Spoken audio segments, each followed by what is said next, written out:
Hi guys, welcome back to Dress Your Face Live. I am so excited to be here today because I'm actually going to be teaching you a classroom style lesson which will bring you back to your college years, or if you're not in college yet, this is a little taste of what you're gonna get if you're a marketing major like I was. I wanted to show you guys all the ins and outs of real marketing in today's world on social media. There are so many of you out there that have brands that want to open up businesses, even if it's not a store or a purchased item. Maybe you're like me, where you're offering services and you want to brand yourself in a better way to grow your audience online. So that's why we're here today, so I can help you guys figure out how you want to brand yourselves, talk to you a little bit about traditional marketing and social media marketing, and essentially how to grow your business. So this class is going to be very, very beneficial, not only if you're a makeup artist, but if you're anybody out there in today's world who wants to grow your presence and to become something bigger and more significant than you could have dreamt of. So it's my honor to teach you guys today. To those of you who are new on my channel, on my online classes, welcome. This is going to give you a little taste of what I talk about.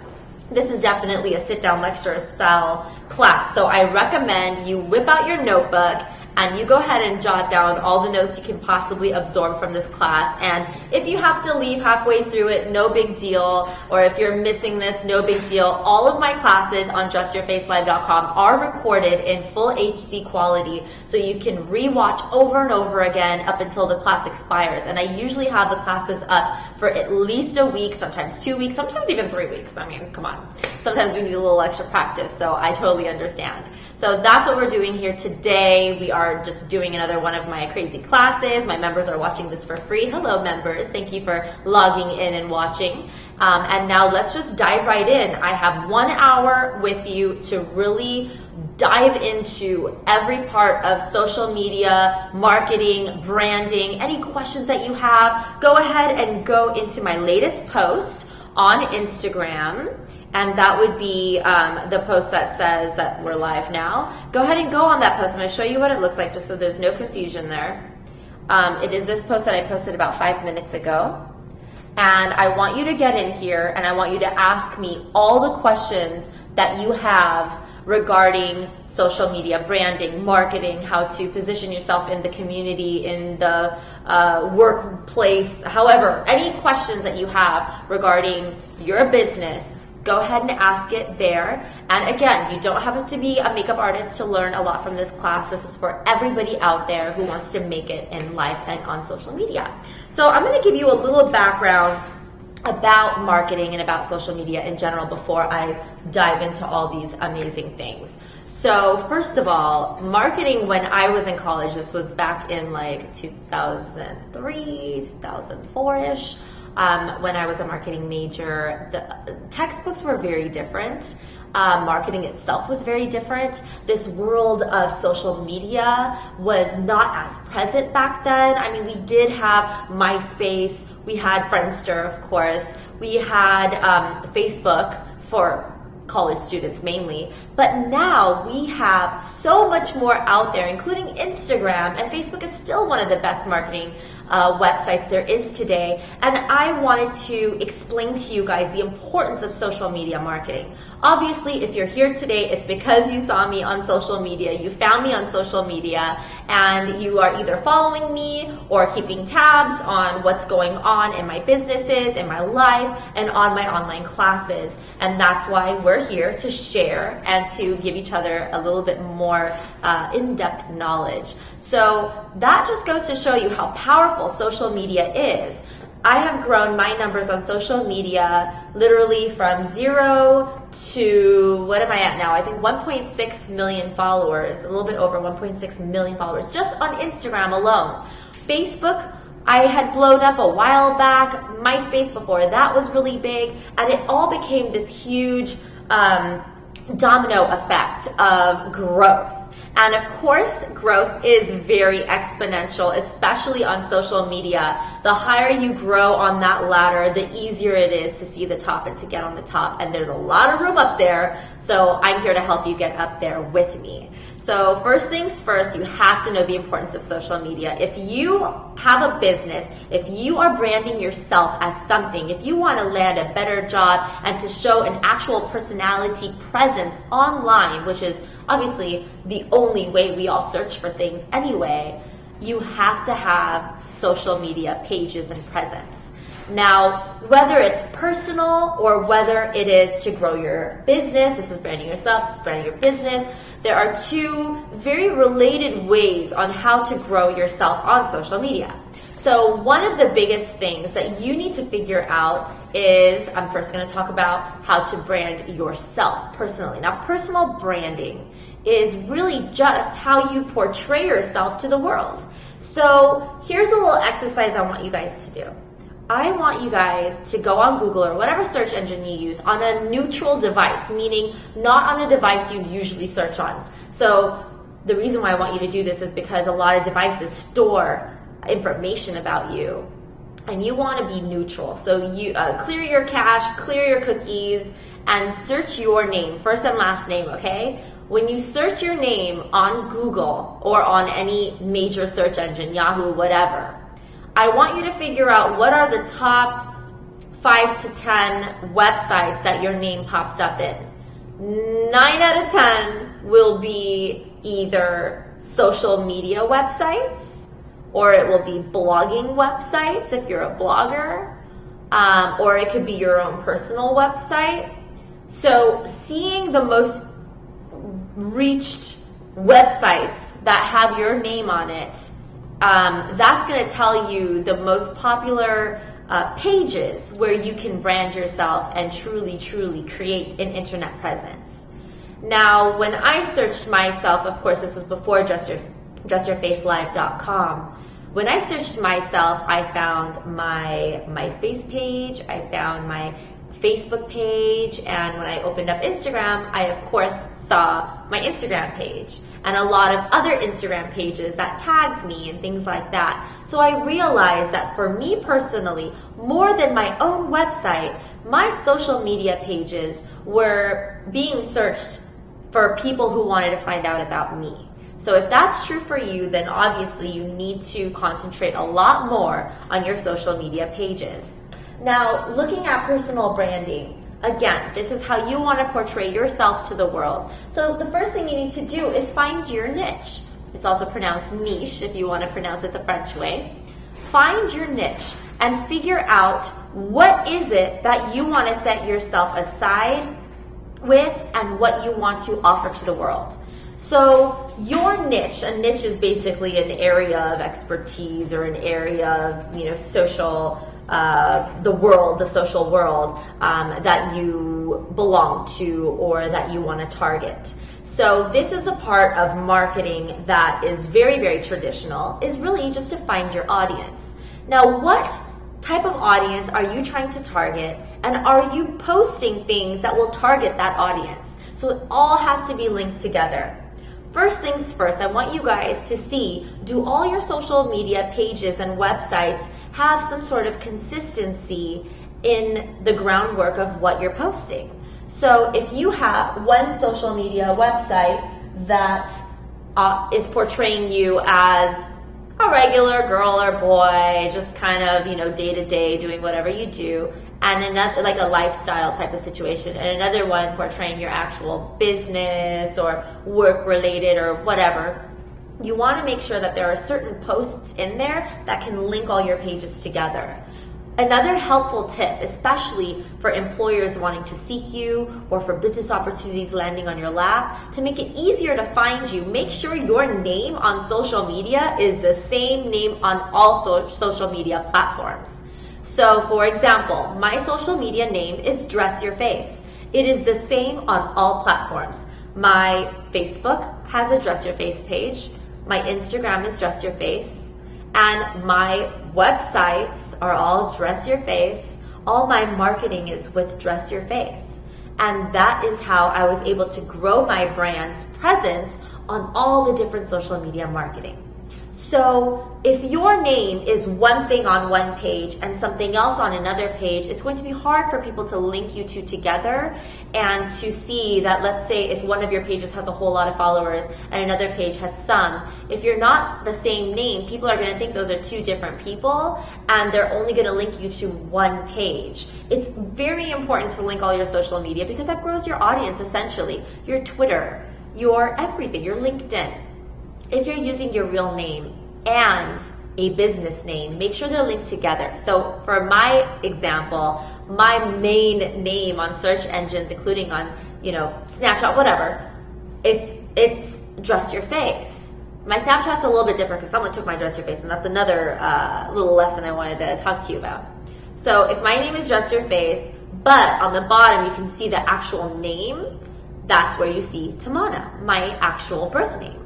So now when people search my name, or if they search Dress Your Face, the same pages land in the search engines. And that's great for me because no matter what you're searching, you will find my page and you will find my information very easily. Also, if your name is difficult, try searching commonly misspelled versions of your name. So for my name, it's Tamanna. I will also search Tamana to see what sites come up, because a lot of times you have to think like your audience. If your audience isn't 100% sure on how to spell your name, you should also make sure that you have some sort of keywords in your websites that can pop up when people are misspelling your name. So I also have keywords that show my misspelled name, Tamana. So that's another big tip on how to grow your online presence on social media and in general on websites and blogging websites, all sorts of stuff like that. So make sure that when you search your name on Google, you're seeing the sites that come up, and make sure that you are being portrayed on those sites the way you want to be portrayed, and that your names and everything is consistent, including the content that you're posting. So let's talk a little bit about content, the right type of content to post, depending on what you want to focus on, the right times to post, and also how often are you supposed to post? A lot of you out there who are watching this class are watching because either A, you're new to Instagram and you want to learn the ropes real fast so you can grow real fast, which is possible, which is why I'm here to teach you. B, you've been on Instagram, but whatever you're doing isn't seeming to work for you or your business. And number 3, you want to either have a better career, a more profitable career, or you want to land a job, whether you're employed by someone else or you create it yourself, you want to land a job that you're fully happy in and that you're known for. So I'm going to talk about creating your, finding your niche in just a moment. But real quick, I want to talk to you about that content. The content that you're posting should always represent who you are as a brand. I'm a brand, we're all brands. We're all people that have pages online, therefore we are branding ourselves automatically. So if you want to become a professional when it comes down to your business and being an entrepreneur and being strong and taking your career in your hands and growing it to the next level, you need to make sure that what you're posting really represents you and what you want your brand to be. So one of those things, I'll give you some examples. You're starting a clothing website. You want to sell some clothes. Whether you're a designer or whether you are a retailer, it's a clothing website. Now, what you want to post, obviously, not only just your clothing, you want to post a little bit about what your clothing represents, what type of lifestyle your clothing represents. So if you're selling clothing that's more beachwear, California dude, coastlines, clothing, something that's very beachy, summery, and very hippie or bohemian, make sure that you're also posting content that shows that lifestyle so that you can actually target the right customer. Clothing is something that we wear that is a reflection of how we feel or who we are. So the point is to target the right audience. So you're basically streaming all of your content to deliver it to the right audience that you want to watch your content and to respond to your content. So if your audience is on a coast somewhere, East Coast, West Coast, and you want to promote maybe California clothing to the beach girls, beach boys out there, you want to show pictures depicting that lifestyle, the beach lifestyle, the people that are wearing these clothes. How are they in life? How do they look? How do they act? What kind of feeling comes out of wearing your clothes? So showing that type of lifestyle when you are branding your clothing line or your store is going to help you create that niche market. So whenever you are going to advertise a sale or advertise a new item coming into your online store or anything that you want to advertise, you are advertising directly to the people who are following your page because you're showing lifestyles that they want. Alternatively, let's say you're a real estate agent and you want to focus on a specific city because you're a real estate agent and you live in that city or you want to work in that city. Let's say I'm a real estate agent in New York City and I want to find my market group for people who are interested in investing in properties in New York City or people who live in New York City. Maybe I am a real estate agent who sells parts of buildings for businesses. Maybe I'm selling big apartments. Whatever I am doing, I want to figure out who my ideal client is. So if I'm thinking about it and I'm a real estate agent and seller in New York City, my biggest commission will be on high rises. It will be on large homes in the city, which is very rare. It will be on penthouses and basically luxury villas and luxury apartments for people who want to live right in the heart of New York City. So I'm going to be posting inspirational photos throughout the week of people who have that lifestyle. I'm going to be posting pictures of businessmen and businesswomen who could potentially be my clients and purchase this home from me or this building from me or lease. I'm going to be posting pictures of amazing views. Even if I'm not the one who's listing that specific space, I'm going to be posting it as inspirational pictures. I'm also going to be posting pictures of decor, of scenery, of the environment that I'm working in and that I'd like to sell in. So you are now creating a lifestyle right online so that you can attract the customers that want that lifestyle, but maybe they don't have it yet, or maybe they already have that lifestyle, but they want the next best thing. And then when you're ready to show a house that you're selling or a building or an apartment that you're selling, it's going to be very easy for you to stream directly to your audience by posting new listing for sale. This is the address, this is the cost. Contact me for a viewing or for a showing. And bam, you're already speaking to the audience that already lives there or already wants to move there or already wants to relocate their business there or whatever it is. And now you're giving them a product that they would be very interested in instead of just shoving products down everyone's throat who may or may not even be interested. So all your hard work would go to waste in that case.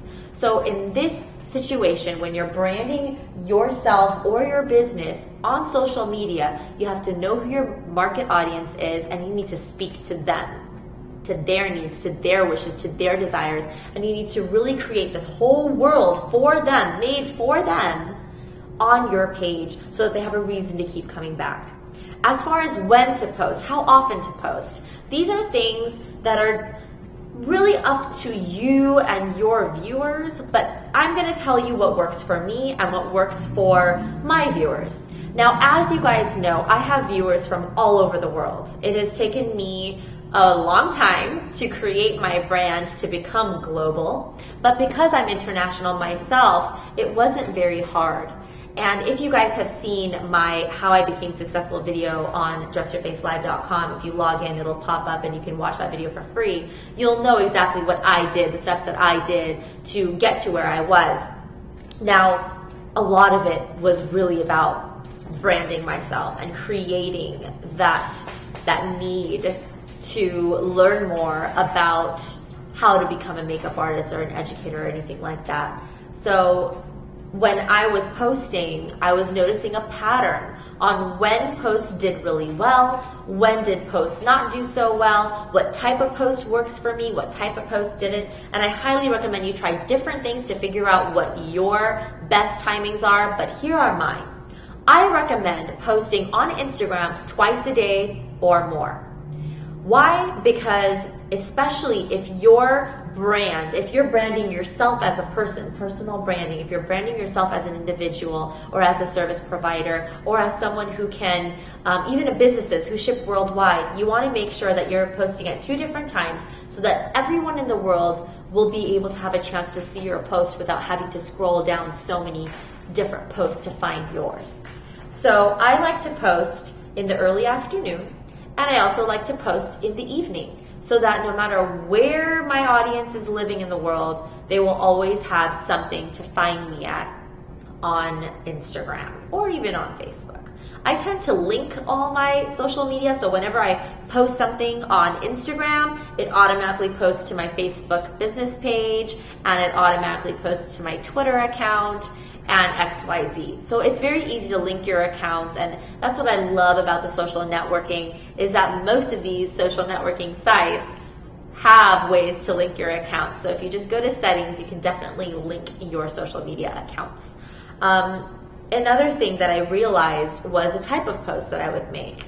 If I was posting things that were very, very wordy, or pictures that weren't, let's talk about pictures that aren't clear. That's a huge thing. If you're an artist like me, or if you are a brand showing a lifestyle or clothing or anything about marketing, and marketing is really about the people, so you should be showing a lot of the people that buy your product or consult in your services.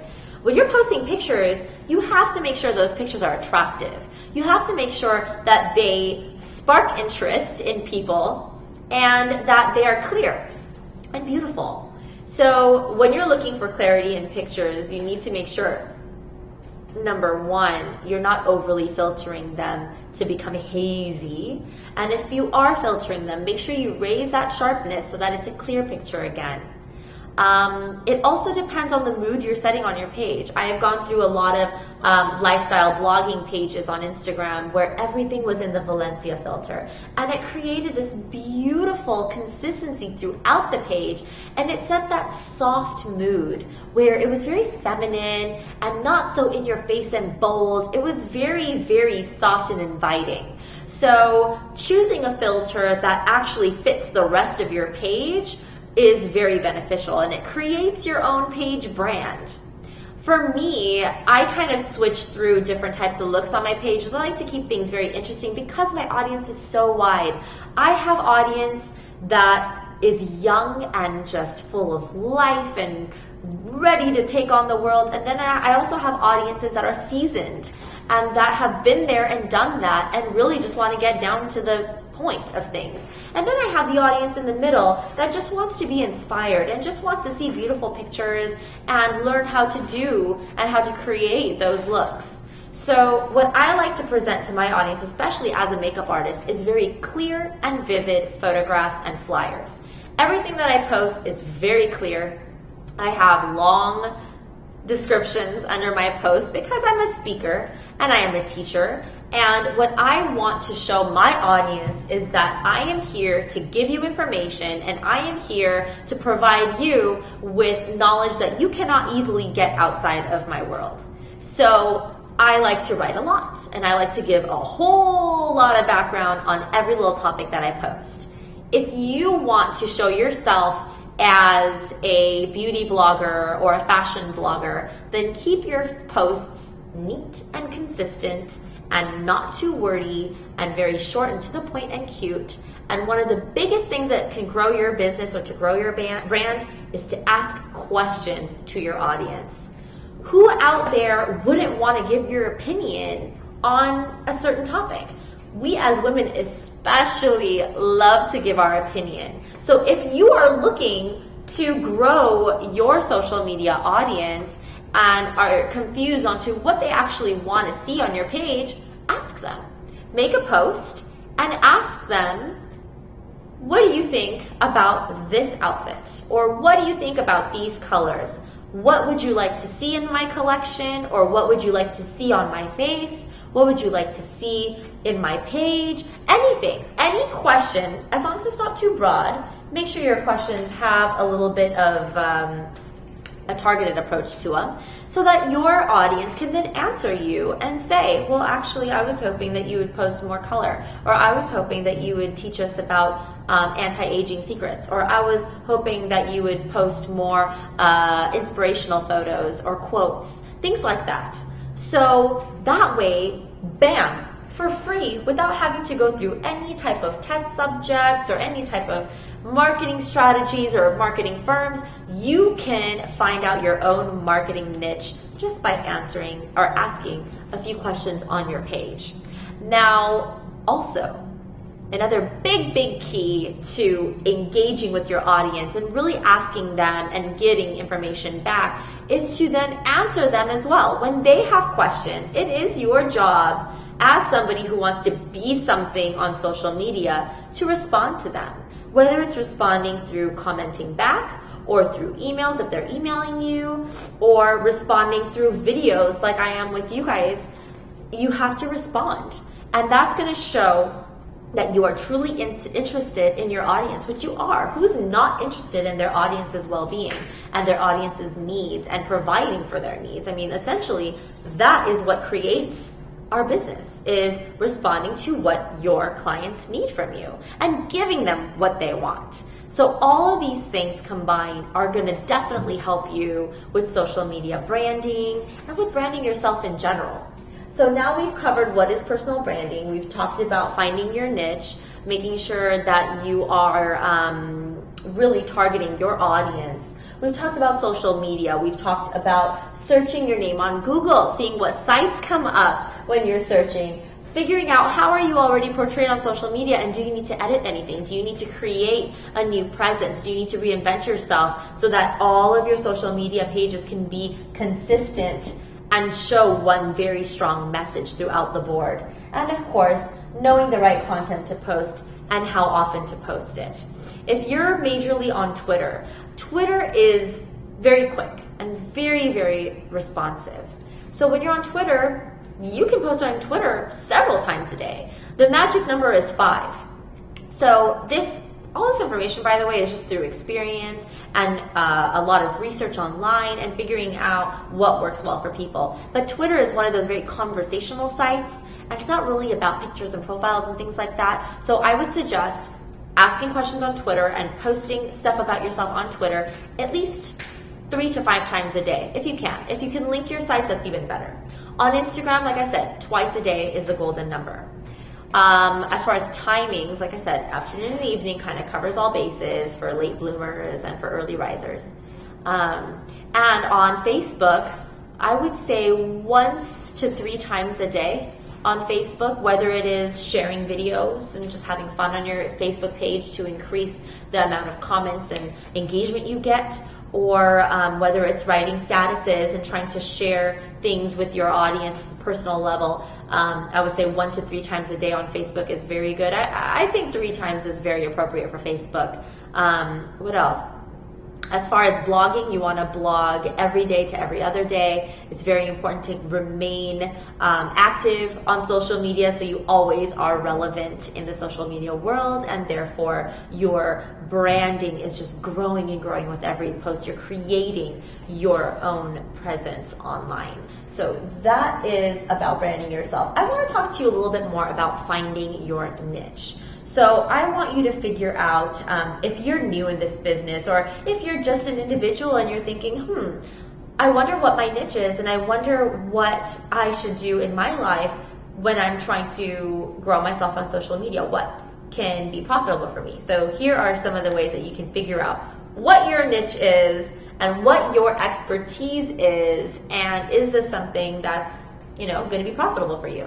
So number 1, you need to figure out what is it that sets you apart from everyone else. So the thing that set me apart from a lot of other people was the fact that I am a giver, and I was constantly sharing information with all of my followers, Whether I was a young girl on MySpace, still in high school, I was always sharing tips. I was creating graphs about different things. If someone was asking me a lot of questions, if a lot of people were asking me questions about hair loss, I straight up made a chart about hair loss and different things that can help with hair loss and the benefits and the drawbacks on each of those treatments. I talked about hair removal. I talked about acne, all sorts of things that were trending. I talked about it and I posted about it and I shared about it. And that is what set me apart from a lot of other people, because a lot of other people who are makeup artists, actually there weren't a lot of makeup artists when I started, but those who became makeup artists later on in the game, I noticed that they were really just showing their work, and very few were talking about exactly what products they use and how to use them. So what I would do was I would post my work and I would talk about exactly every single product that I used. I tagged the company so that they would notice me. And I also wrote step-by-steps on how to achieve those looks.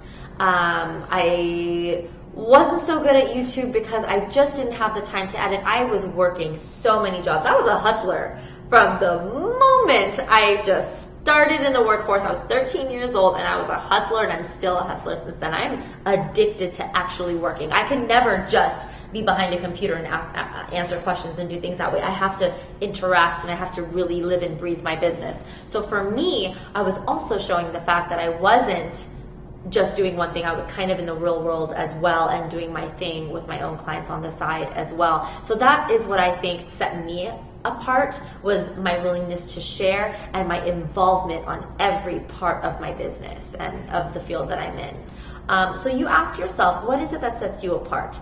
If you're a makeup artist, is it your style that sets you apart? Are you very different from other people with your makeup style? Is it where you live, your culture? Is that what sets you apart? Is it the type of makeup you use, the type of techniques you use? What is it that makes you so different? And I want you to capitalize on that thing.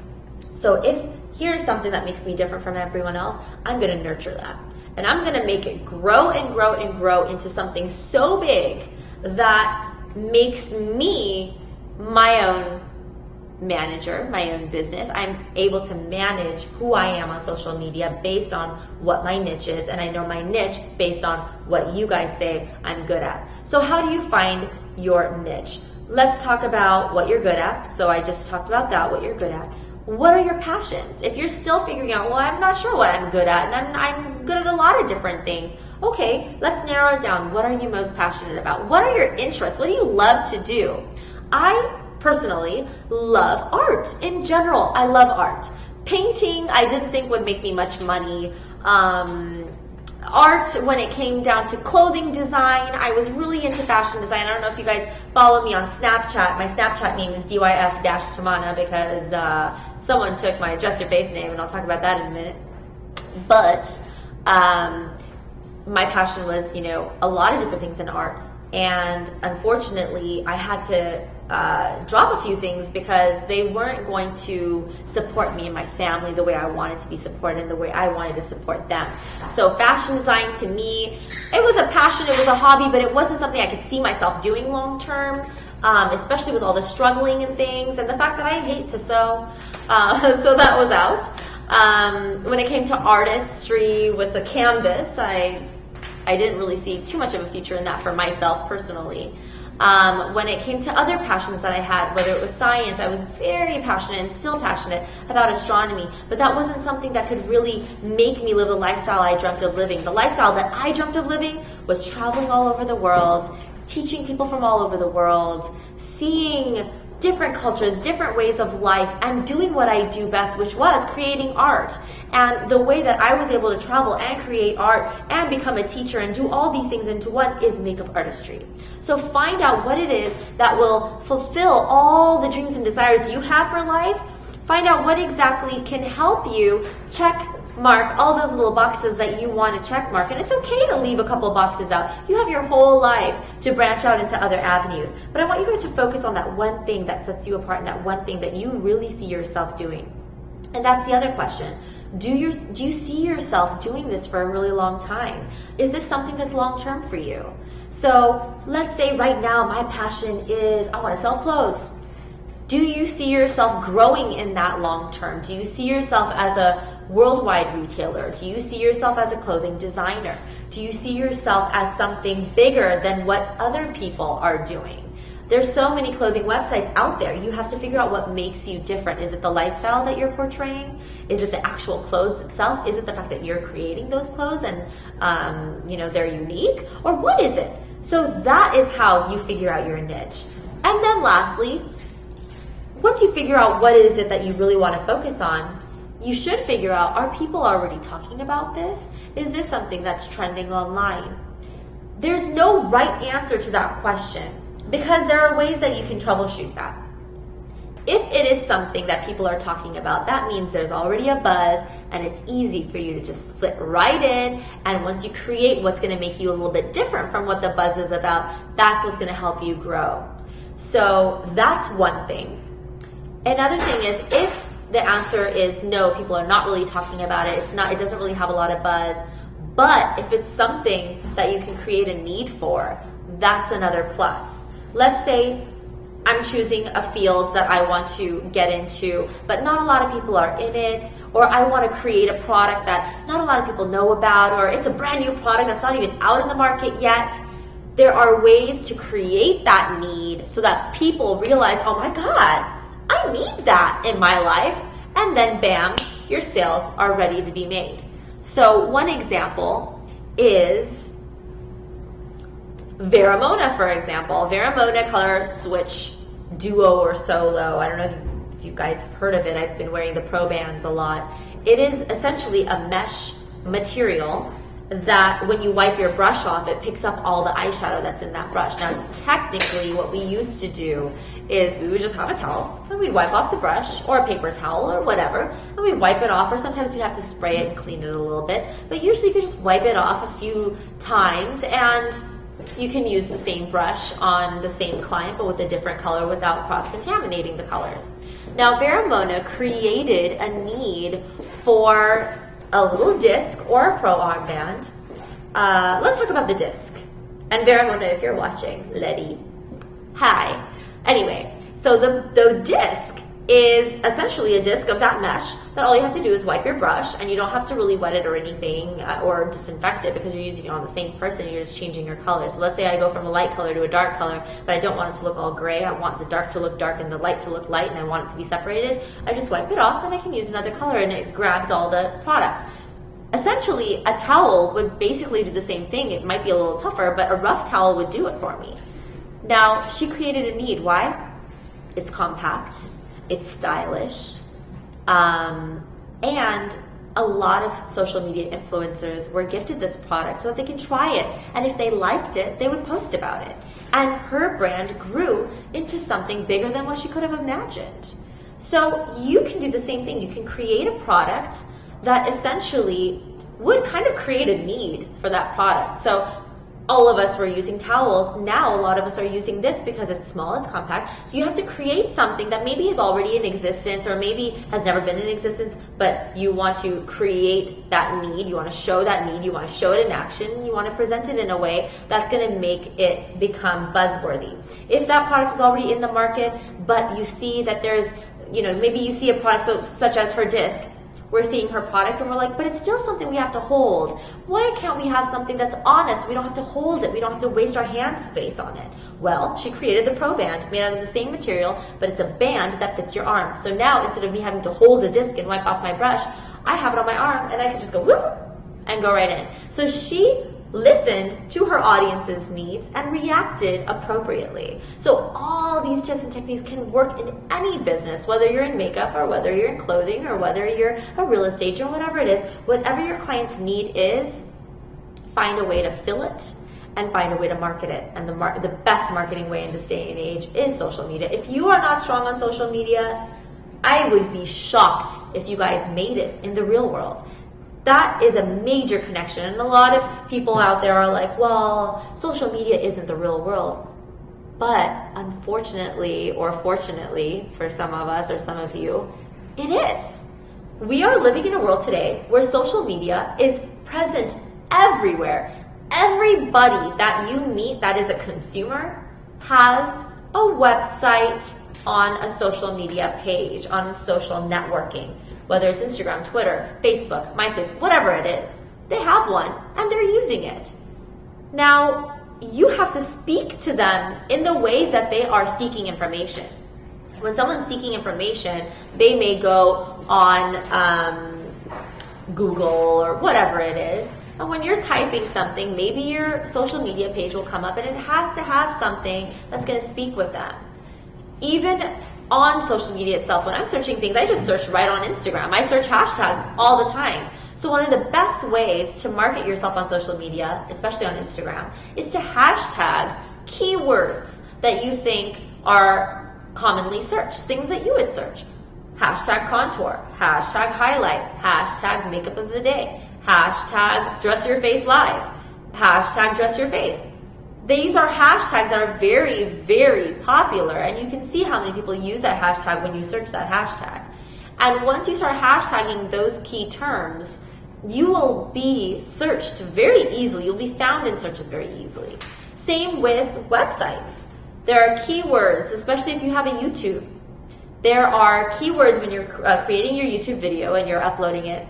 There's a section that you could put keywords in. This is for searches. So you can type in a lot of different keywords, including your name, including the misspelled version of your names, including anything you want that you want to link to you. And then when someone searches it, chances are your page will eventually come up as it becomes more popular, as more people are discovering you. So marketing on social media, I'm just trying to get this across to you guys, especially the ones out there that are very traditional and haven't really advanced into social media yet. You have to market yourself or market your business on social media. And if you don't, you are going to slip through that wave, and everyone who's riding that wave is just going to keep growing while you're left behind. And you do not want to be left behind. You want to ride that wave with everyone, and you want to grow, and you want to cross promote, and you want to have opportunities to grow your business.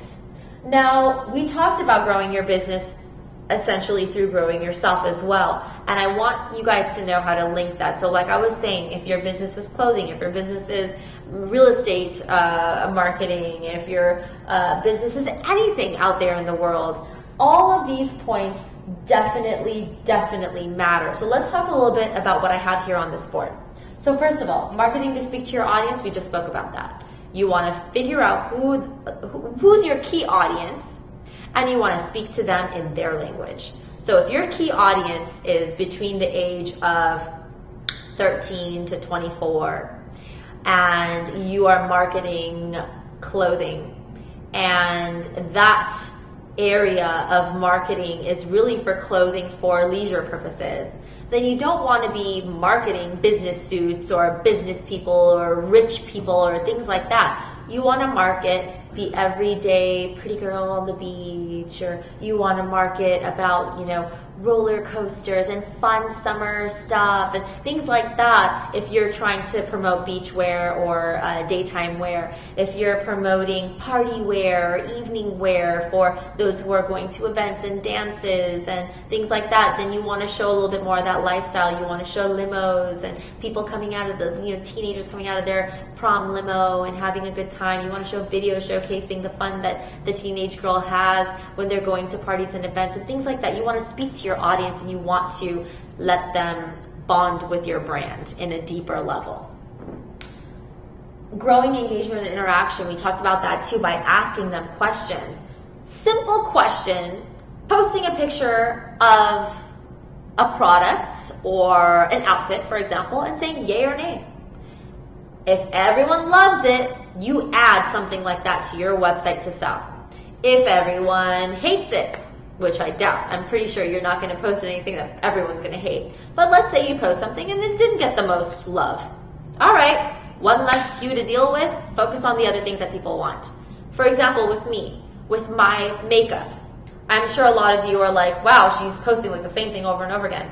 It's not that that's the only makeup I do. I do all sorts of makeup. I do smoky eyes, I do cut crease, I do natural, I do film makeup for like a music video, crazy. Like I do a lot of different things, bridal. But I have to show you guys what you want to see. So if my audience knows me for my contouring, then I'm going to show a lot of contouring tips and products on my page. If my audience is into my fluffy hair and my curves and right here, my waves, then I'm going to market big hair and wavy hairstyles. If my group loves me for my Arabic eyes and my cut crease, then yeah, a majority of my posts need to be cut crease and Arabic eyes, because that is what you want to identify with and that is what you want to learn more about. So just like that, if there's a specific outfit that is just screaming to your audience, that if you're a clothing store, you may want to repost that once a week. You may want to repost that once every few days. You may want to add that outfit to any sale posters that you're posting, flyers that you're posting on your site. So that is what sparks. And when I see this outfit, I automatically think of your brand.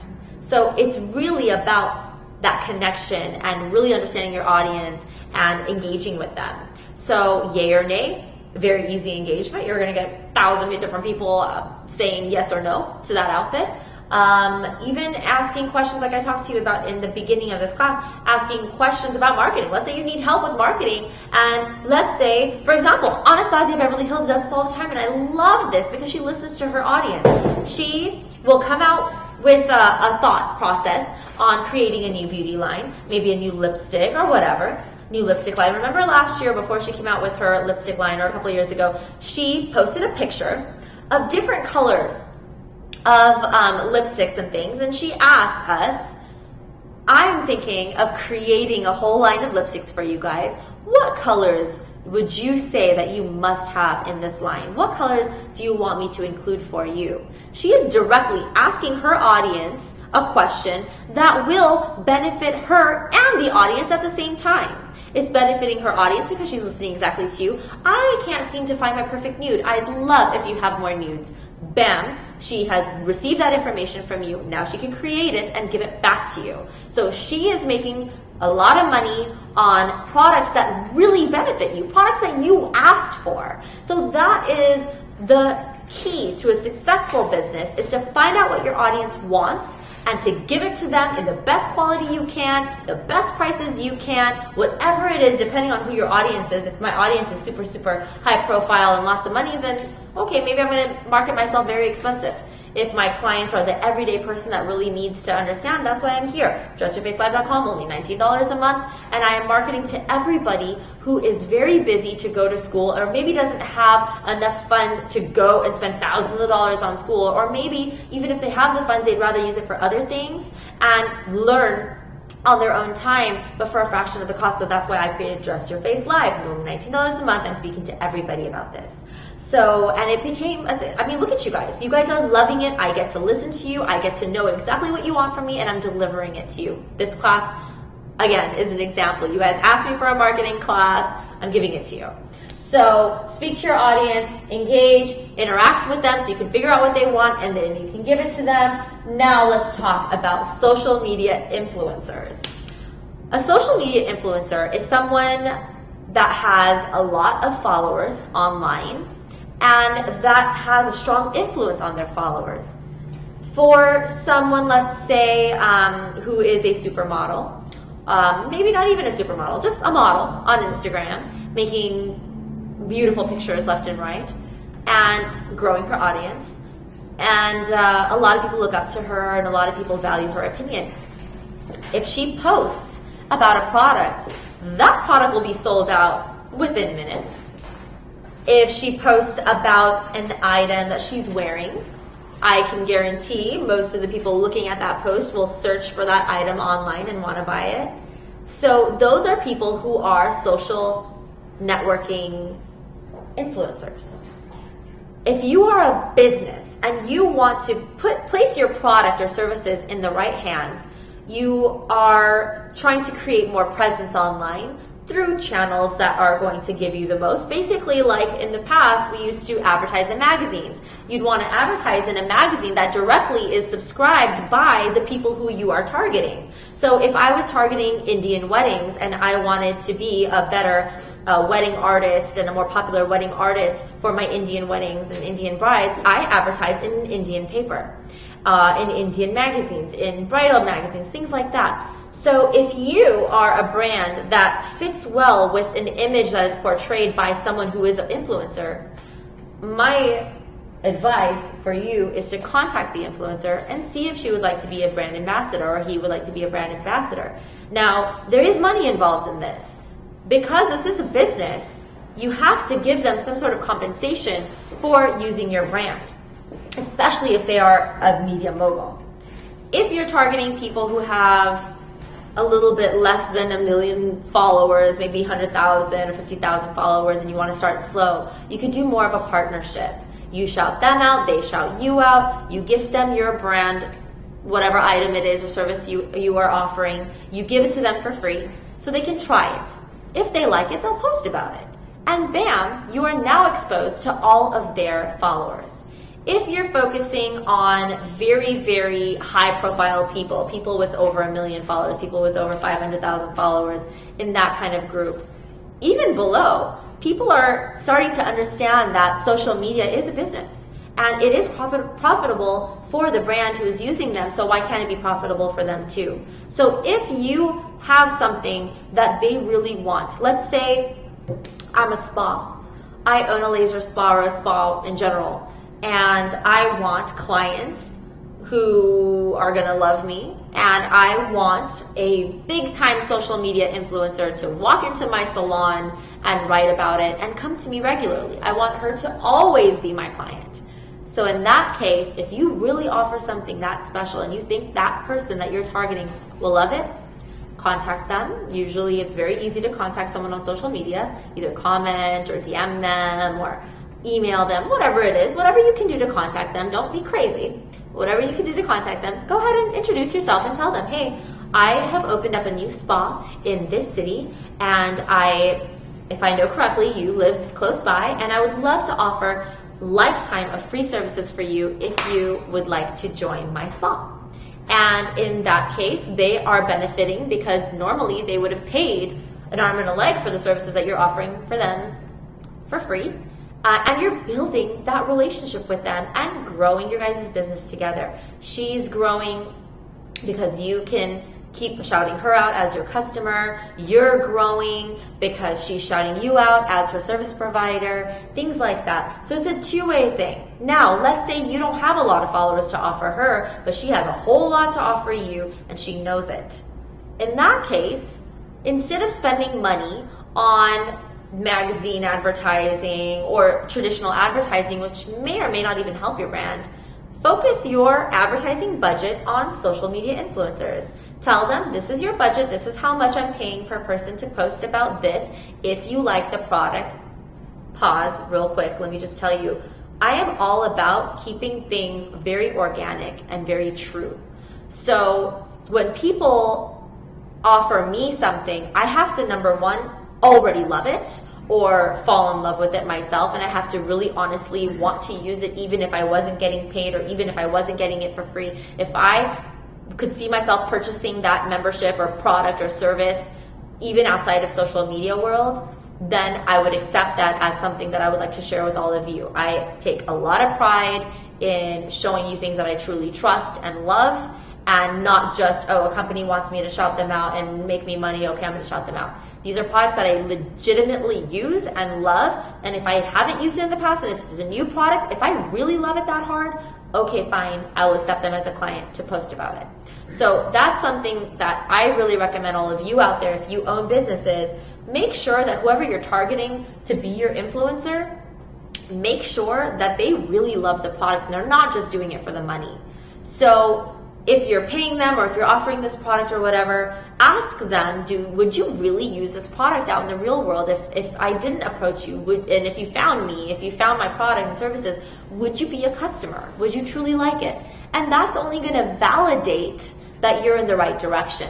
If you're paying people to try your product and your product isn't that good or your service isn't really something that they would need in the real world, and they're still posting it and they're getting paid for it, your business isn't really going to grow. Maybe your followers will grow a little bit from that shout out, but your business isn't going to grow unless your product is really of quality and you're standing behind it 100%.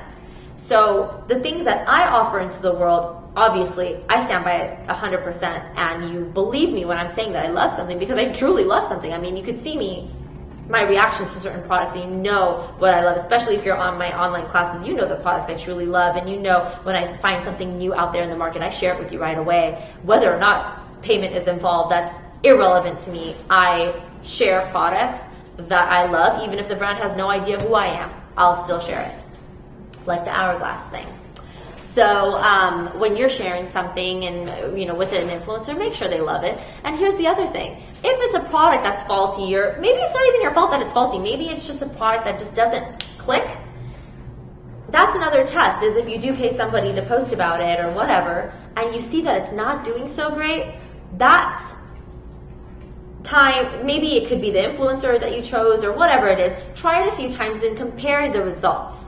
If the results are not what you hoped it would be, if you're not really making sales, and if you're not really growing your internet presence from those posts, then it's one of a few things. Either the type of influencers that you are hiring for this are not the right type of influencers. Maybe you should find someone in a different age group or a different type of setting or whatever it is.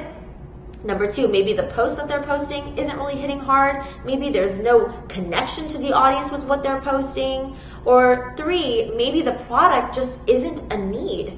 And maybe you need to revisit how you're marketing your product, or maybe revisit the product itself or service itself on changing it into something that is going to be profitable and that is going to essentially give you your dream job and give you your dream life and support you and your families. So these are all things that really, really matter when it comes to influencing online on social media. And of course, if the product isn't going to work for everyone, guess what? Bad news travels a whole lot faster than good news. So as much as products are being raved about, there are certain products out there that are being bashed, and you do not want to be a business owner of a product or service that's being bashed. You want to make sure that as soon as something is wrong, that you're actually fixing it and that you're not just hiding. You have to fix the product into something that people will truly, truly love. For example, my online classes. Originally, I would record them and post, it was live, but the live session would be recorded and uploaded onto the website, and it would expire after 48 hours. I then realized, because of what people were telling me, that 48 hours is just not enough time for busy people out there. We're moms, we're business owners, we're workers, we're this, we're wives. We don't have time to watch a whole 2-3 hour class in 48 hours. Maybe I'm on vacation, maybe something else is going on. So we responded to what our customers and our students were telling us, and our members asking us for more time without raising our prices. So we stuck to the same base rate, and we raised the value of our membership to 72 hours. When I realized that on summer breaks, a lot of people are gone for a week. 72 hours is not a week. So then I realized, you know what? I think the most fair and the most valuable thing for me to offer to my live online students is to give them 1 week or more of watch time, unlimited watch time on dressyourfacelive.com, so that they can truly, truly learn and benefit from what I'm giving them, and get a whole lot more value than what I was originally offering for $19 a month. So I responded to my clients' needs, and I gave them something that they really wanted. Another thing was the All Access Pass. You guys asked for, how can I upgrade my membership so I can watch all the classes from your past at any time I want? Well, bam, we created the All Access Pass for you guys for another very, very low rate, so you can have all the classes unlocked at any time you want.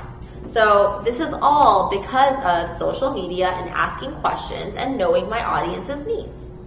Next, that is what I just did, responding to demand, questions, and comments. So that's exactly what I was just talking about. Now, here's the part about creating that need, even if it's not a necessary product. Remember when I was talking about the Vera Buena Color Stitch Duo? It's not 100% necessary. You could easily use towels, you could use washcloths, you could use whatever.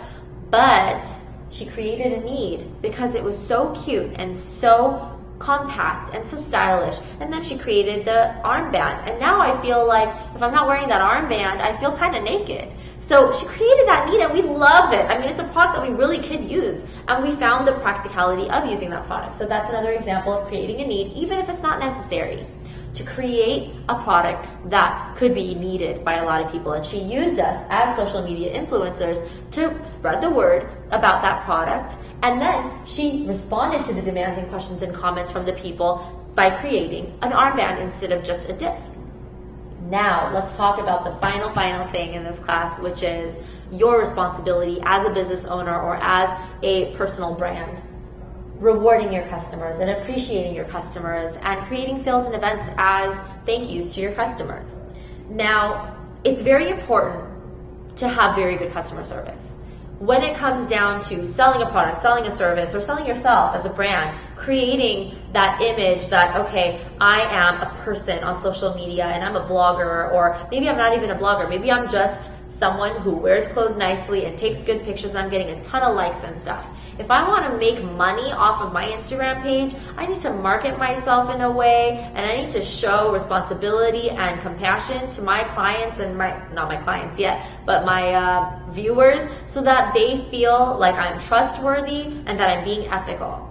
Now, creating all of this plus having that type of relationship with your audience is only going to grow your respect in the industry. It's going to grow your engagement and your trustworthiness and all that stuff. So when people like brands are looking for social media influencers who actually have a good connection with their audience, you could be chosen because you have a lot of people who love you on your page. Even if you don't have a brand, you yourself are your brand. Remember the first thing I talked about in this class. You are a brand and I am a brand. We are all branding ourselves as long as we're on social media. So as long as you have a page on social media and you're creating your brand and doing all the things that I'm talking to you in this class, you can be seeked out by companies that have big budgets and will pay you thousands of dollars to post about their products. And of course, with your discretion on what kind of product it is, if it's something that you think will speak to you and speak to your audience, you take those opportunities, you run with it, and you grow. And as soon as other companies see that, oh, she's promoting, what is she promoting? Oh, this is something that she's doing now, they're going to contact you. And it's going to become this whole roller coaster ride of constant opportunities being thrown at you, and you can make good money that way. This is a way for you to ride that social media wave. Maybe social media won't last forever, but I want you guys to take advantage of it right now. And I want you guys to grow your businesses right now and to show your appreciation to your customers. So let's say you have a store or a membership or anything. Reward your customers with more valuable things and services and items that will talk to them. So one reward could be an actual point system. The more they spend, the more points they get. They could redeem it towards more valuable items. One could be a loyalty program. Let's say you have a salon. You can give out cards, or a nail salon. Give out cards for every stamp that they get. If they, maybe for every $20 they spend in your salon or every visit, they get a stamp. And when their card fills up, they get a free service. Things like that will create customer loyalty. It will create more brand awareness, and it will show that you are appreciating your customers because they are basically essentially giving you your life. So show your appreciation by doing reward programs and things like that, if that makes sense for your brand. And more customers will understand that, wow, they really care about us. And I think I'm going to stick with this brand more than that brand because they have a loyalty system. And if I spend more with them, then I'm going to get more back. So that's going to create that customer loyalty. Also, sales and events. Let's say you hit 100,000 followers or even 10,000 followers. I'm going to have a huge sale to celebrate the fact that you guys love my brand. I'm celebrating with a huge online sale. Everything 10, 15, 20, 50% off. Whatever sale you think is enough for you, go ahead and do that sale and market it. And you can share with your families on their pages and all that stuff, and it becomes like this little thing that people are going to pop up and see it. And with your social media influencers, if you have influencers, you can have them partner up with you on sharing that sale at the same time you do, so that when people are scrolling down, multiple pages are sharing about your sale. So the chances of catching a customer are greatly increased that way. And then also events.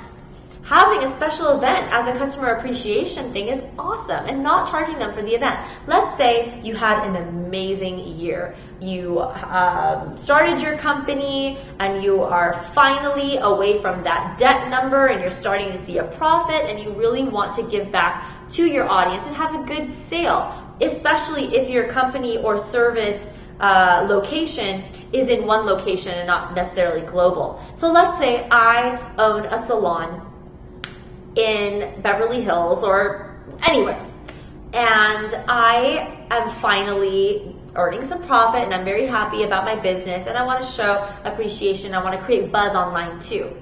I'm going to have a huge 1-year anniversary sale, and I'm going to invite all my best customers to come in and to enjoy free drinks, free food, hors d'oeuvres, whatever, and have a good time. I'm going to have a DJ, I'll have a photographer, and I'll have a hashtag.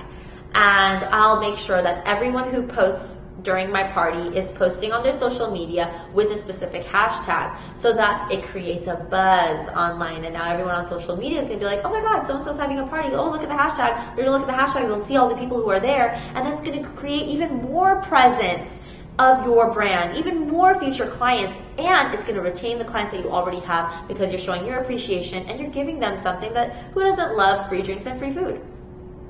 So you're creating an event for them. So all of these tips, gosh, I think I just rambled on for like a gazillion minutes. Wow, it's already been an hour. All right, well that actually worked out pretty perfectly because I'm done with all the topics. But anyway, all of these things really make a huge difference in your business. So now what I'm going to do is I'm going to open up the forum to questions. I am going to open up my Instagram post, that latest post that I posted on Instagram, this one here that says that we're going live right now. This is the post I want you to go in, and I want you to ask me any questions that you have, and I'll answer them as long as they're related to this whole marketing thing. So go ahead and ask your questions. I'm pretty sure I've answered most of them already in this whole speech that I've given you, but let's go ahead and go in so I can make sure that if any of you need a little extra help, I can combat that right now. So I'm going to go ahead and refresh so I can get all the questions in, and I'll start this. So, okay, someone's asking about the concept of a logo. That's a very good question. I'm really glad that you brought that up, from Jazeera Makeup from Indonesia. You asked that question, I'm going to answer it because I think it's going to really benefit everybody. When you're creating a brand, you need to create some sort of consistency in the marketing, in your text, in the visuals of whatever you're creating for yourself. So whether it's a logo or whether it's a type of pictures that you always use. Remember I was talking about people who are just people rather than brands, and well, we're all brands, but people who don't actually have a business or a brand to really look at, they are using their page to create a consistency in their images. So maybe I'm choosing Valencia as for all of my pictures as one solid filter, so that when someone's scrolling down my pictures on my page, it all looks kind of cohesive and very inviting, and one's the calming, whatever. Maybe someone else is using Brandon in all of their pictures to look a little bit rustic and kind of distressed. So whatever it is, you can create an image on your page by filtering all your pictures with one filter, and it kind of creates this interesting look. But if you're a makeup artist or someone who cannot really use a filter per se, you really want to show your work or not alter the image too much, you really want to think about a concept of a logo. So the concept of a logo is really just putting an image to your brand. So when people see your image, they know your brand. So let me talk to you about my logo. I never actually hired a logo designer. I always created my own stuff because I'm into art and I felt like I was good at it, so I'm just going to create it myself. I went down and I looked at a bunch of I went on Word and I went on PowerPoint, and I looked at a bunch of different fonts and styles of fonts, and I found a style that I liked, and I wrote Dress Your Face in that style. And on clip art, believe it or not, I added a kiss mark, and I was like, wow, that looks kind of cute. But I didn't think of it as a logo. I just figured that would be how I'm going to brand myself, in a very pretty pink Dress Your Face with a lippy kiss mark. And I started doing that on a lot of my posts, on a lot of my flyers. I started adding that when I did my world tour, when I was going around doing my thing. All of the images with the flyers had that type of branding by putting my name with a specific font, and I never changed that font. My watermark is different, I changed that up, but the actual logo remains the same. Even when I launched Dress Your Face Live, I kept the same font and I kept that same lip mark. And I've had that for years and years and years, and I just kind of figured, whatever. That has created so much online presence and recognition that now when someone sees Dress Your Face, they kind of picture that whole signage and that lip mark. And even when my florists, for example, and decorators, when I'm out and doing my tours, when they decorate my stage and do things, they kind of use that kiss lip. It's kind of caught on. And so that ended up becoming my logo. Dress Your Face in that specific font with that lipstick mark. So whether your logo is one little symbol or a full name, it's best to trademark it. So I've trademarked my name. It is best to trademark it and to make sure that on all social media platforms, even if you're not really active on a social media platform, make sure you have your name. So if your name is Dress Your Face, which my name is Dress Your Face, I have to make sure that my Dress Your Face name is taken by me on all social media platforms. Now, I was really late getting into Snapchat, so somebody else already took my name. Technically, I can take it back because it's a trademarked name. Legally, that is my name, my business name. But I'm not going to bother with all that. It is what it is. I already have my Snapchat. I'm not going to change it now. So I'm going to leave that alone. But I have Dress Your Face on Facebook, I have Dress Your Face on Instagram, I have Dress Your Face on Twitter. So all of the social media sites that and I also have dressyourface.com on the World Wide Web. So all of those things, I have it, and I've created that trademark for myself, and I've also legally registered it and everything. And that kind of helped me with not even having a logo, just having that image as my logo. So if you want an actual logo, go ahead and play around with different fonts, play around with clip art or whatever, or hire someone to actually create a very, very nice logo for you. Now, if you hire someone, please keep in mind, they're not just creating pretty logos for you. They're thinking of a lot of different things to make your logo stand out. So there's a lot of different styles of logos that are going to depict a certain thing. There's a lot of different elements to a logo. There's the color, there's the shape of the lettering, there's the picture that it depicts, there's the shape of the symbol, a lot of different things, the direction that it's flowing in. And if you're a believer of feng shui, for example, feng shui is, originated in China, and it is a way of life. And a lot of businesses incorporate feng shui in their logo.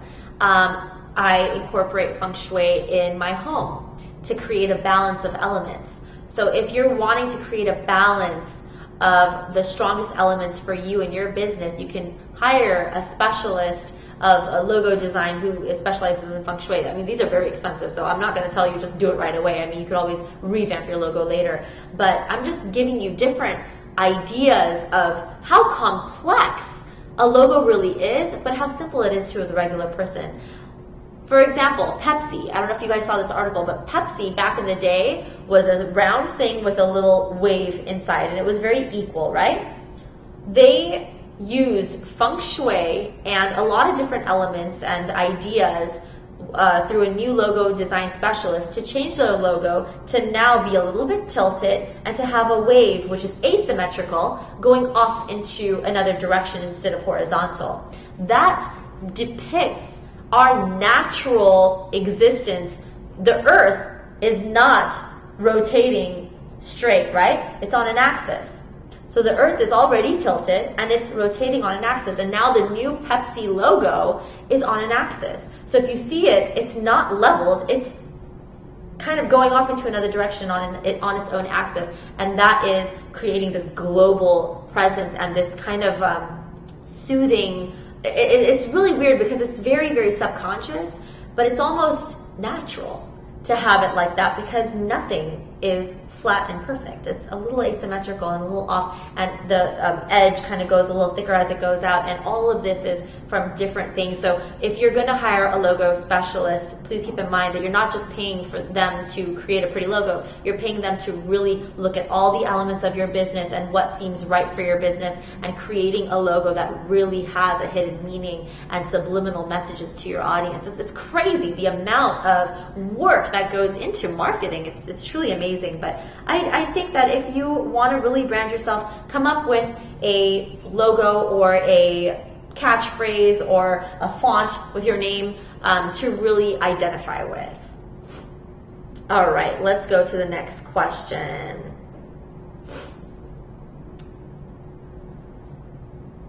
All right, what advice could you give for someone who is looking to gain more followers but does not have a professional camera or lighting equipment yet? If you do not have a professional camera or lighting equipment and you want to take better pictures, go to your nearest window. Don't be in direct sunlight.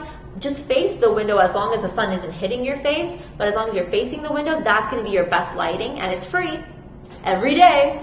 So use natural free sunlight to create a nice glow on your face when you're taking pictures, and it will look like you're already filtered. It would be beautiful. And for your pictures, instead of using the back or the front camera, which has a little bit lower quality usually, go ahead and flip your phone, put a little mirror so you can kind of see what the image looks like, and you can take your picture that way on your phone instead of a camera. But I do highly recommend that when you do have a chance to purchase better equipment for your photographs, please do purchase a good digital camera. If you're doing lifestyle pictures, purchase a DSLR so that the background is nice and blurred and the front is nice. Or you could just use your phone if you really need to, and use apps, purchase apps to create a beautiful image. You could use Facetune, you could use Camera Plus, you can use Lenslight to create sparkle or effects on your pictures to really make it look more appealing to your audience.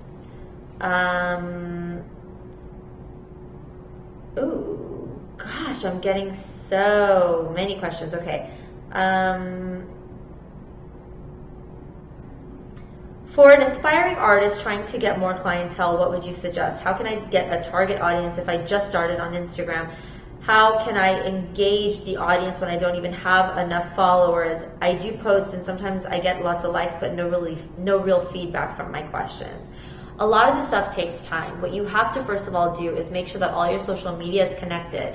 So if you have a good amount of audience on one social media platform, make sure you're inviting them to your other platforms, and make sure you're doing giveaways and things like that. Again, customer appreciation, giveaways, sales, things like that, which are going to grow your audience by making them share posts. So for example, when I used to do giveaways for public, now I focus on my online students, and sometimes I still do giveaways for the public.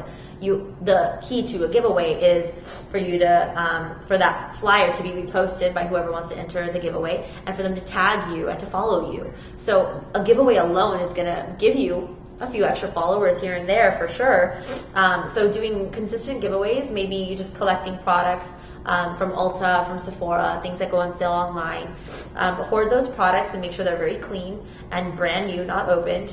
And you can do a giveaway and take a picture of yourself holding the products and be like, hi, I'm giving away this palette to celebrate my 500 followers. Or even if it's not for a celebration, let's say you just want to do a giveaway, and make it last all week or all month or however long you want to take. And then every so often do another giveaway. And the key to a giveaway is for people to repost your flyer, to follow you, and to tag you.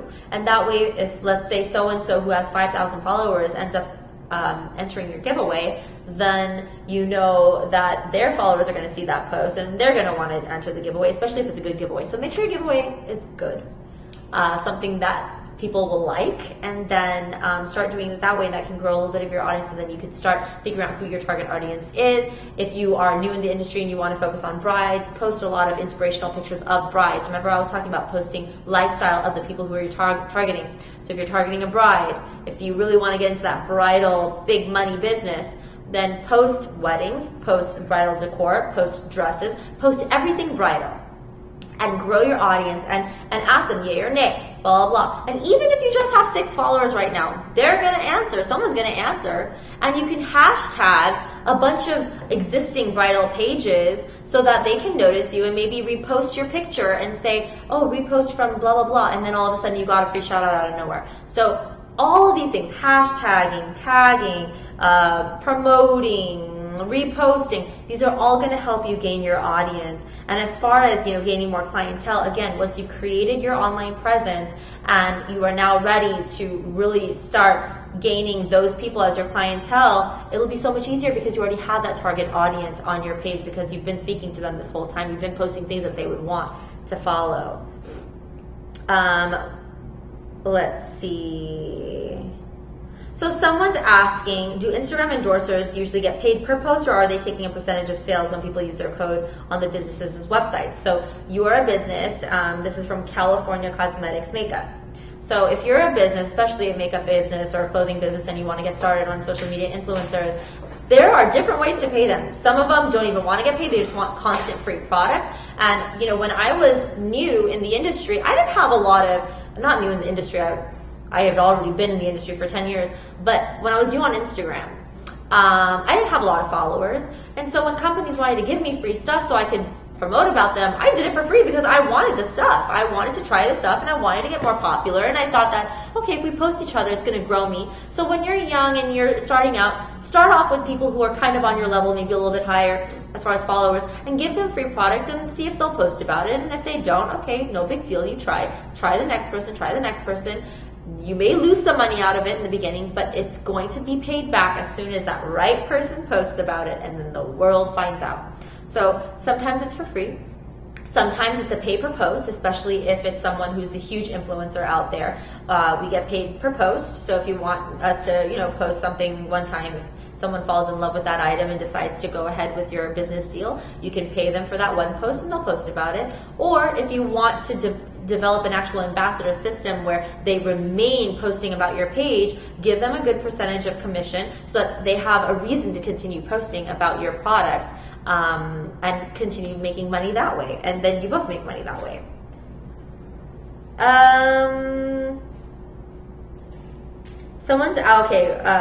Rahima MUA is asking, how do I stay motivated?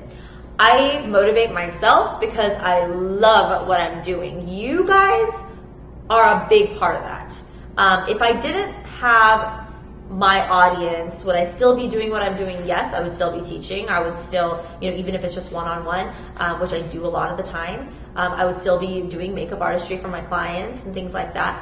But my motivation to keep growing bigger and bigger is really you guys. And I motivate myself because I'm living the life I've always dreamed of living. I'm not where I want to be exactly. I still have a long way to go, and I feel like you should never really feel like you've totally made it because then you're no longer motivated to do more. So my motivation is my lifestyle, wanting more, needing more, and creating more work for myself. So even if it's adding extra classes like this class, which was not originally on the schedule, but I felt like it was really beneficial to you guys to talk about this kind of stuff, that motivated me. Your questions to me motivate me. Again, down to the basics, it's really just a passion. If you're passionate about something and if you're doing what you love, it's not considered work anymore. It's considered your life. And if you're living it and breathing it the way I do and the way a lot of us do, you will find success as long as you market yourself appropriately and learn who your audience is and give them what they want, and they will give you what you want, which is a more successful business. So I'm just going to talk for another maybe 5 minutes or so, and then I gotta go. We gotta go say bye. It's already, I was thinking this class was only going to be an hour long, but I'm making it an hour and a half because I have a lot to talk about. So, okay. So, who is this? Mrs. Ward. Cameron Dash is asking, hi Tamana, my name is Cameron. Oh, hello Cameron. And I'm building my own freelance makeup business. Be Allure Beauty, and I am watching your webinar now. When I post pictures, I don't get much feedback, and it seems like my followers don't show much interest in my work. This starts to really discourage me as an artist and makes me feel like maybe I am not as talented as I thought. Can you please view my business page, and do you have any advice for how I can better interest people in my makeup work? Thank you so much for your time. Honestly, I don't think it's 100% your work per se. It could be the type of pictures that are posted. Now, I'm looking at your page right now, and I'm only doing this because it's live. I'm not usually able to do this on a regular basis because I'm always working. But right now we're live, and I think I want to use you as an example for the rest of us learning today. I'm looking at, Be Allure Beauty. I have to look at that page. So I'm looking at your beauty page, and I'm seeing a lot of pictures, and I'm seeing the potential in your work. I want to show you guys some of the pictures on the page. Nothing is wrong. Everything is fine. But one thing that's standing out to me is that I feel like you're taking the pictures probably from your phone. I'm not seeing so many clear photographs, and I'm not seeing very clear close-ups. I'm seeing a lot of really cute selfies of your clients, which are awesome. I love selfies. But I see this beautiful makeup look, for example, right here. It's gorgeous. But the lighting isn't 100%, and it's a little bit hazy. The picture's a little bit hazy. Now, as someone trained, I can see that you did it right. Your eyebrows are on point. You have beautiful lashes on. You have your eyeliner. It's not smudged out crazy. You have a beautiful highlight here. You've contoured yourself very nicely. I see your contour, and I love the matte lipstick that you've chosen. But the picture could be better, and let me tell you, honestly, what you can change. Number one, the background. I don't know if you guys can see. I don't mean to put you on blast. I think your work is beautiful. I think you are beautiful. If this is you, you're stunning. And if this is not you, your client is stunning. And your work is very nice. Oh, maybe it is you. Look at that. Damn, girl. That's beautiful. But again, it's a hazy picture. So one thing, the background. Make sure your background is free from clutter. You don't want to put too much busyness in your background. You want it to be clean, or you want it to be a very beautiful background. Like, even if it's not a clean image in the background, even if it's your living room, make sure your living room is nice and artistic, and you have a nice flower or something in there to create some interest. Make sure there's nothing on the floor. And when you're taking your picture, make sure you're facing natural light or a light source. And also make sure that you're using an actual camera, especially if you're not getting a whole lot of response from, I'm going to go ahead and like your picture, by the way, because these pictures are really nice. Hopefully that'll help a little bit. But anyway, when you're going through your pictures, you're going to notice too that a lot of the images are with a messy background or just not clear enough. And you can't really rely on the photographers that you work with to provide you with good images. So the best thing to do is to save up some money and buy yourself a really good camera. I use a Sony Nex6. They also have the A5100 and all these. Sony cameras are really good. Nikon, Canon, all of them are good. You don't have to buy the most expensive one. Just a regular digital camera is fine, especially if you're a makeup artist. You don't need a DSLR. Now, you can spend maybe $200-300 on a camera or something like that. Now, take your pictures and make sure that everything is clear, sharp, vivid. You can see the makeup very clearly, and that guaranteed will get at least a few reposts from big makeup brands. What you need to do is also tag the makeup you're using. Right now, what I'm seeing you do is I'm seeing you post a lot of pictures, but there's no information. You're posting the pictures saying, oh, hashtag brow shaping, or hashtag makeup, or hashtag Violet Voss, hashtag glitter. That's fine because you're saying a company's name, but you need to explain a little bit more. You need to give your clients a reason to come to your page. So if you want to list every product that you use, you don't have to list every product, but list some key products that you're using. What lashes are you using? What lipstick are you using? Whatever. Or ask your audience a question. Double tap if you want to know details, and so bam, they're going to double tap so they can like your post so that you can share the details. Maybe make a quick video. Use Video Shop on iPhone app to create a little video of you doing your makeup very clearly so that you can, you know, get featured on makeup pages, tag makeup pages, hashtag makeup pages. These are ways to get noticed and to grow your audience, because your work is just fine. I see nothing wrong in your work. I just see that you're missing the mark on your page. So go ahead and take more, and this is to all of you out there that are in the same boat as her. I would say 90% of the pages that I run across on Instagram through my hashtags are pages that can need a little bit of help, and these are the tips that I'm giving you. Like I said, make sure that the picture is clear and clutter-free, make sure it's very sharp, make sure the colors are vivid, make sure that you are writing a good caption, whether it's a question to your audience or whether it's a list of products that you're using. Make sure that you're also consistent. It's not going to, one time I'm posting something amazing, right? Let's say I change my camera, I post the most amazing picture ever, and I'm asking my audience to double tap this picture if you want to know the details, and then I only get like 4 likes. It's not going to be overnight. You have to do this consistently. You have to live and breathe it, do it twice a day, every day, until you start noticing a difference. And I can guarantee that if you're doing everything I'm telling you from this class, you will start to see your audience grow. You will start to get featured on pages that are shout out pages. Look for them, follow them, and hashtag them, tag them in your picture. Get someone to notice you who would be willing to shout you out.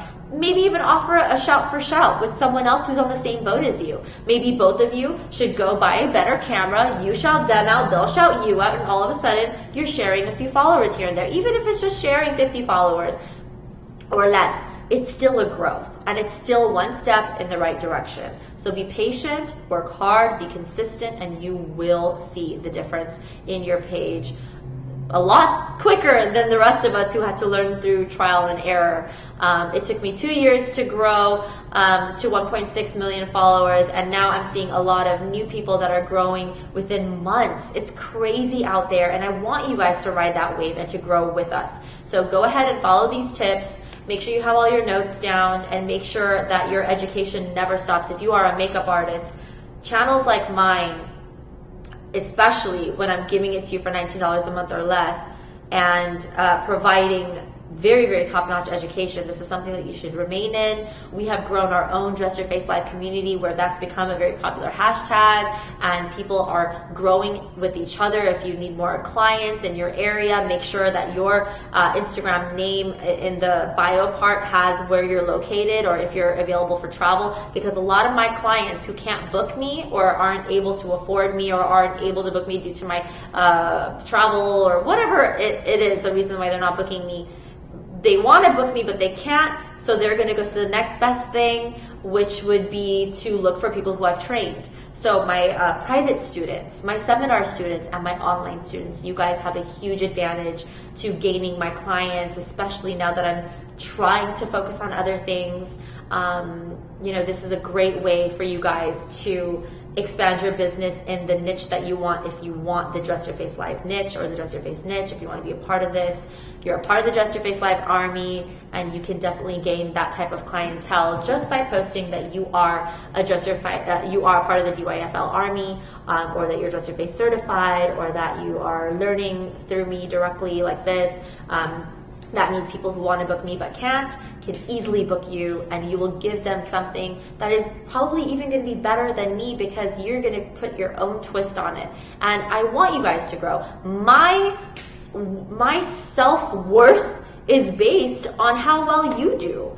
And I get so proud of my students when you're accomplishing things that I couldn't accomplish that fast. And you guys are totally growing rapidly, where it took me 13 years to figure out certain techniques and tricks that I'm showing you within minutes. You guys are understanding it and growing so fast, and your work is changing because of it. So I highly encourage you to definitely use your status of being a Dress Your Face Live member to your advantage, and use that to gain more clientele as well, because that's what I'm here for. I'm here to grow your businesses so that we can all grow together as a family, as a whole niche ourselves. We are our own niche. It's crazy. So that's one of the things. I know a couple of you are asking about my certification, so before I leave, I'm going to talk to you about that. We, as you guys know, I had launched my certification classes online, but it was only, you know, a certain amount of seats available. I can only teach so many at once. I don't want it to be like whoa, I can't even handle all these students. I want to be able to make sure that you guys are learning appropriately, and I want to make sure that this certification program is perfect before it becomes available to the public. So what we did was we opened up the enrollment period for only 2 hours, and the entire class got filled. So if you are one of those who weren't able to get in, do not worry. Next year for winter, spring season, we will have a re-enrollment period. And what we're going to do with those of you who enrolled already is in the next month, I'm going to have all of the material given to you. So in the next few weeks, you'll get those materials in your email. Once you get that, you are going to be watching those videos and you're going to be quizzed. I'm going to test your knowledge on what I'm teaching in those videos, whether it's for hair or makeup or both. And then I'm going to look for your feedback. I want to see, did you really learn from this? And what would you do differently? So that, because basically you're my test group. You are my first group of online students. I've always taught in person, and I still feel like that is the most valuable way to learn. But for those of you who are unable to come see me in person or unable to come to my workshops, this is the next best way to learn through my online classes. So for online certification, I really need to make sure, because I work very ethically and I don't want to just give certificates for no reason. I really want to make sure you're learning, and I want to make sure that when I present you to the world, that they truly have somebody who can be appreciated and who has worked hard for that degree. So I'm going to use this first group as a test group. I'm going to make sure everything is perfect, and then be ready by winter, so December, January, for the next enrollment period, and hopefully it could be a larger enrollment period. You guys jumped on it so fast, and it was a little shocking, and we overfilled, so we had to shut it down. But once everyone graduates from that class, I will know in the next 2-3 months, we will make sure that everything's perfect for you when the next enrollment period happens, so that you guys can literally get the best value for online certification. It's going to be crazy. And you know me, I'm such a perfectionist. I'm not going to come out with something for everyone unless it's like absolutely perfect. So this is my test group, and they did get the promotional pricing, so thank you for jumping on that. And that promotional pricing was because I want to use them to give me feedback and understand better ways to communicate with my online students. So thank you for joining. And for those of you who didn't get to join, you will have a much more all-around experience when we do come back with it revamped after this year is over. So I appreciate you all. I really, really hope that this class worked for you and is going to help you grow your businesses. If you ever have another class topic for me, again, please always comment for me. I do read my comments. My team reads the comments so that we can see that we are giving you what you want. The Aishwarya Rai tutorial was supposed to be today or yesterday, but we had to reschedule that due to my model being overseas. I want to make sure you're really learning from the best. So I'm going to wait for her to come back. But in the meantime, I put this class on, and we have a lot of other classes. The next class is going to be a takeover. So in addition to you being my member and learning directly from me, I want to offer you the best of all worlds. So every month, I'm going to be bringing in a guest artist to teach us their techniques and what they're known for. So you can compare and create your own little versions of your techniques using my techniques and using the guest artists that I invite on camera. So we will see you soon for that. And in the meantime, give us your suggestions, and I will see you online on Instagram, on Snapchat, on Facebook, and I want to see your businesses and I want to see you grow. All right? Best of luck. I love you guys so much. Thank you for watching. Bye.